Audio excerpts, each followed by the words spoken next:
你要攞翻個手機出嚟，係咪？Yo， 我係 Billy。我耶。今次我哋講咩啊？滑雪啊！我哋想帶俾大家嘅題目就係比較長野嘅3大人氣滑雪場。白馬、志河同埋野澤。咁我哋諗過噶啦，用5大標準去比較呢3個雪場。咁第一個就係雪質、雪道種類、懶人友善度、補給無憂度同埋私人雪道指數。唔知你係新手啊、中手、高手咩手都好咧，你一定會係咁答。所以雪質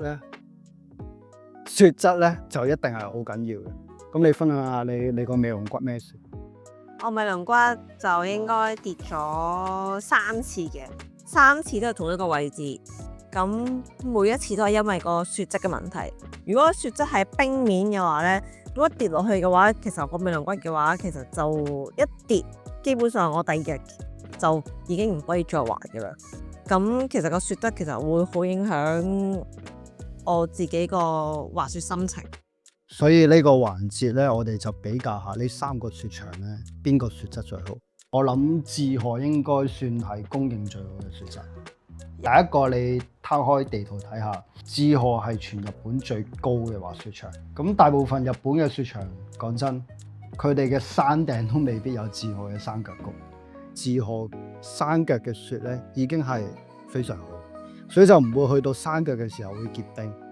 到酒店嘅時候，啲雪都好靚，係好靚，即係你係完全嚟一踢嘅話，即係啲 powder snow 係飛出嚟。就算係車行過嘅地方都係雪，都係泡嚟，所以志河我會俾10分。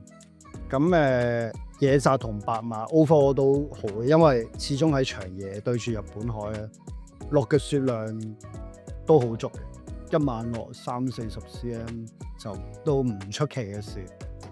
我哋喺野澤滑嗰時候4日都遇到大泡地啊，滑喺山頂滑得超爽，同啲朋友。咁白馬都遇到泡地啦。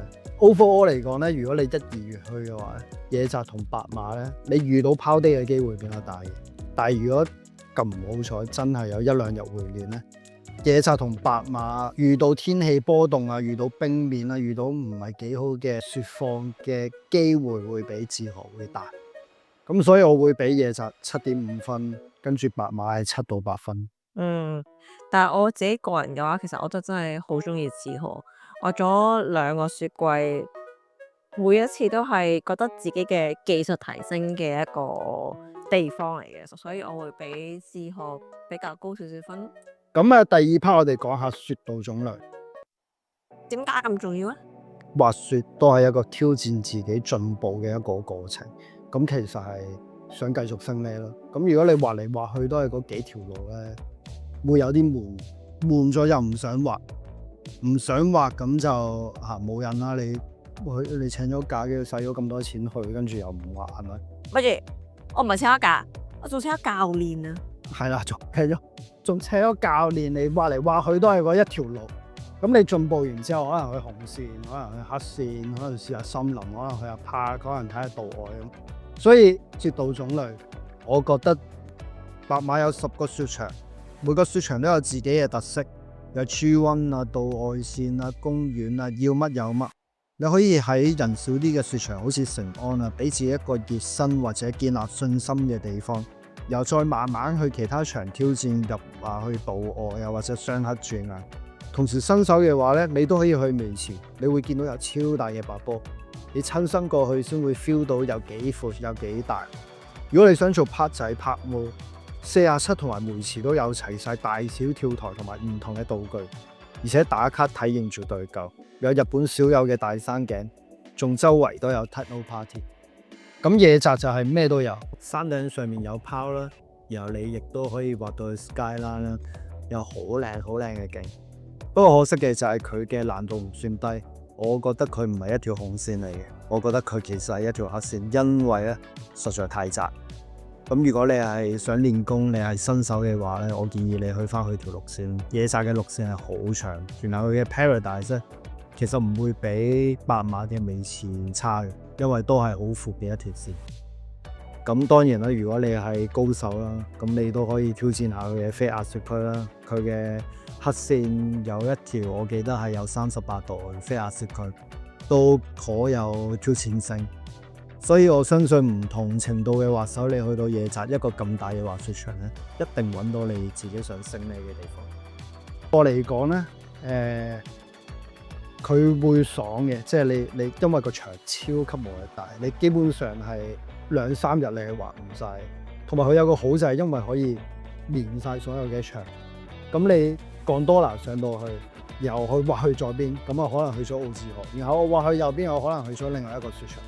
咁你會就算你係新手都好，你都可以 feel 到唔同雪場嗰個一滑滑到尾嗰個快感。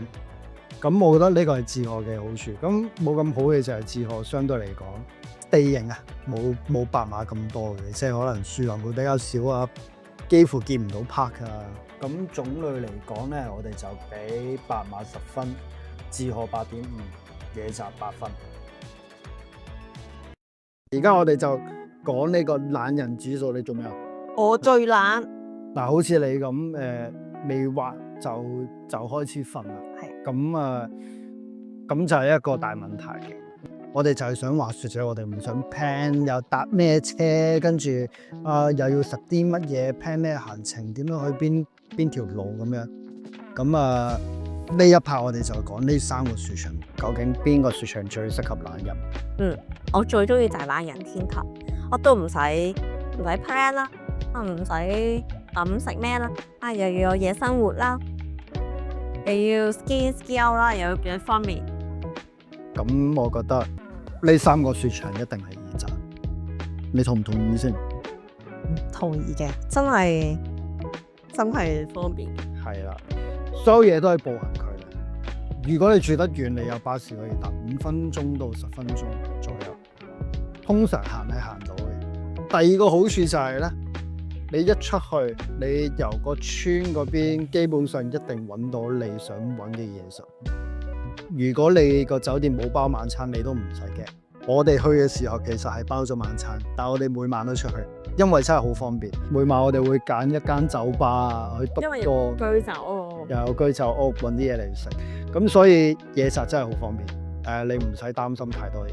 咁基本上都有。但係志賀都好方便。而家 Moku 係一隻好可愛嘅狗狗，係啦，金毛。其實好有人情味嘅。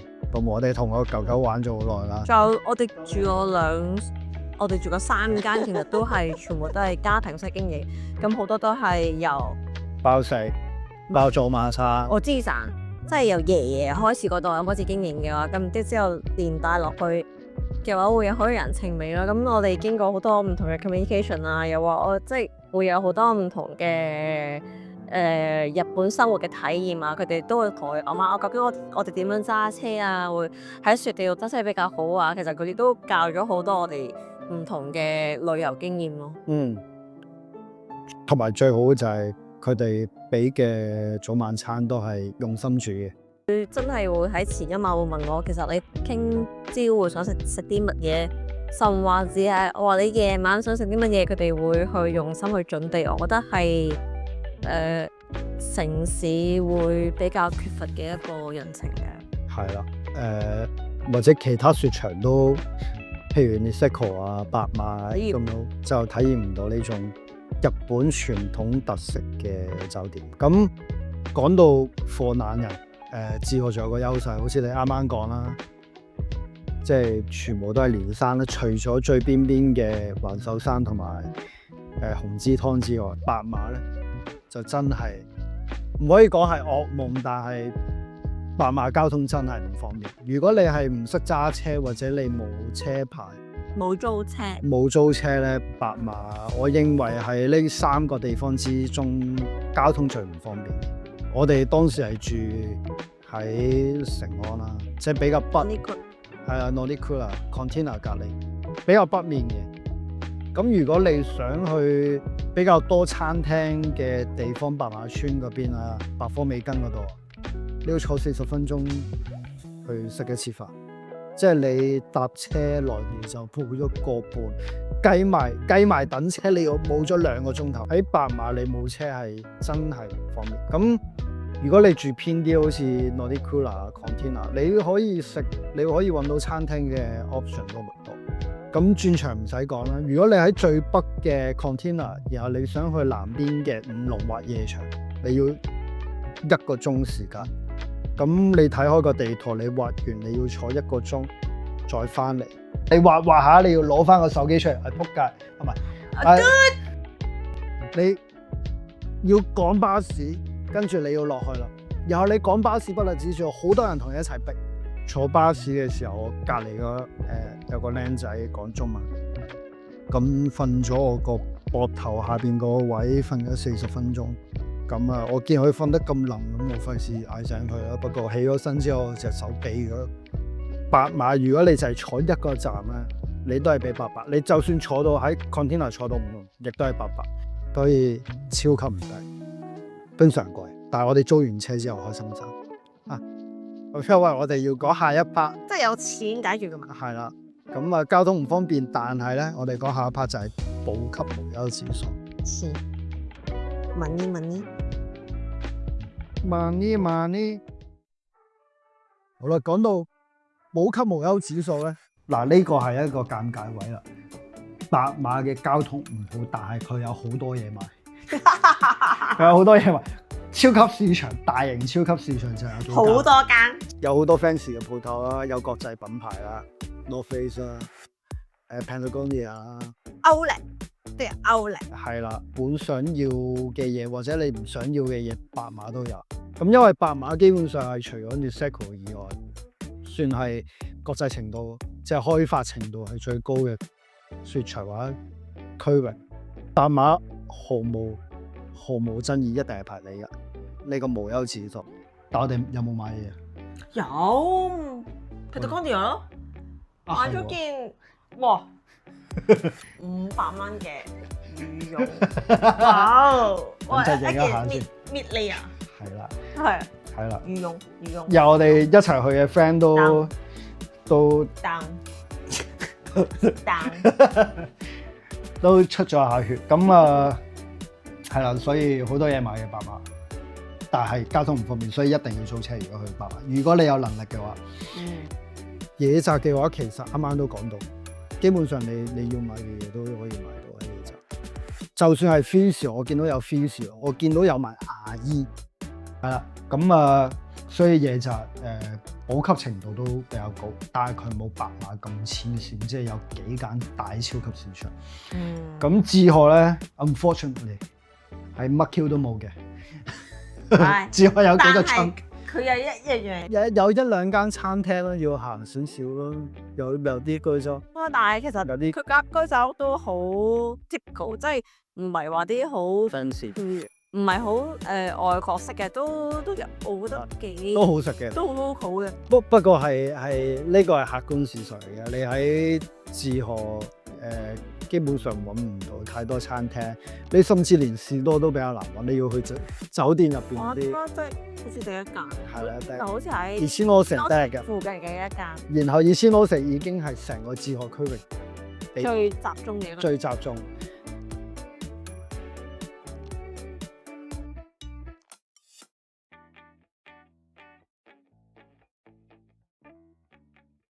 仲有一 part 你講。私人雪道指數，係即係究竟我自己一個人可以霸幾多雪道？係啦，咁你學滑雪嗰時候，你最我唔係學我自己滑，你自己滑嘅時候，你滑雪最驚人咧？